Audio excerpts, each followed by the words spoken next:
জনগণের অধিকার রক্ষায় জীবন উৎসর্গ করা এক লৌহমানবীর বিদায়। দেশের রাজনৈতিক ইতিহাসের এক বর্ণাঢ্য অধ্যায়ের অবসান ঘটল।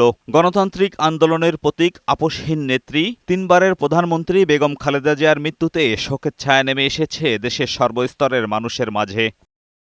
গৃহবধূ থেকে রাজনীতিতে আসা এক মহিষী নারীর মৃত্যুকে কেন্দ্র করে জাতি এক শোকবাহ দিন পার করছে, যা ছড়িয়ে পড়েছে দেশ থেকে আন্তর্জাতিক অঙ্গনে। যুক্তরাষ্ট্র, যুক্তরাজ্য, ইউরোপীয় ইউনিয়ন, ফ্রান্স, কানাডা, জার্মানি সহ বিশ্বের বিভিন্ন দেশ শোক জানিয়েছে।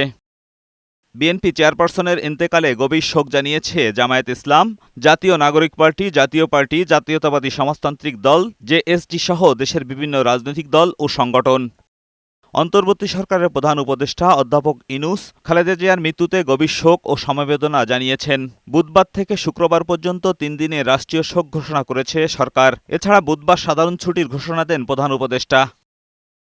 খালেদা জিয়ার মৃত্যুতে গভীর শোক প্রকাশ করেছেন রাষ্ট্রপতি মোহাম্মদ শাহাবুদ্দিন। একই সঙ্গে গণতন্ত্র ও জনগণের অধিকার প্রতিষ্ঠায় খালেদা জিয়ার আপসহীন ভূমিকা বাংলাদেশের রাজনৈতিক ইতিহাসে স্মরণীয় হয়ে থাকবে বলেও উল্লেখ করেন তিনি। এজাজুল হক মুকুল, বৈশাখী সংবাদ, ঢাকা।